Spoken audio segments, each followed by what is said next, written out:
ඇඳට වෙලා ෆෝන් එක ඔබම හිරපන්. උඹේ ගිය සතියේ රෙදි ටිකත් මං ආන් හොදලා දැම්මා. ඒවල දාගෙන භාගයක් පුස් කාලා භාගයට භාගයක් කිරිලා අලුත් ඇඳුම් ටිකක් අරගෙන ඇඳලා මේ පිළිවෙලකට හිටපන් ඔබ.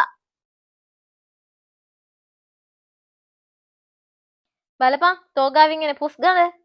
ගිහිල්ලා ඇඳුමක් දෙකක් අරගෙන ඇඳලා ලස්සනට පිළිවෙලකට හිටපන් ඔබ. කොල්ලෙක්වත් සෙට් වෙනවද ඔහම හිටියහම? අනේ ඇත්ති අම්මේ. අම්මා කියන විදිහට රෙදි ගන්න මෙහෙ තියනවද තැනක් මේ ටවුන් එකේ? එහෙම තරක් තියනවා. ඔයාලට ඕනේ මාස රෙදිද? ඔයාලට ඕනේ ලේස් කොටන් රෙදිද? එහෙමත් නැත්නම් තනි පාට රෙදිද? ඔය එකී ඕන රෙද්දක් ගන්න පුළුවන් තැනක් තමයි මේක. දැන් ඔක රෙදි ගන්න විතරද පුළුවන්? රෙදි ගන්න විතරක් නෙමෙයි. ඔයාලා කැමති ඩිසයින් එකකින් ගවුමක්, ක්‍රොප් টොප් එකක්, කුර්තා එකක්, බ්ලවුස් එකක්, ස්කර්ට් එකක් මහ ගන්නත් පුළුවන් තැනක් තමයි මේක. දැන් කොහෙද ඔය ෂොප් එක තියෙන්නේ?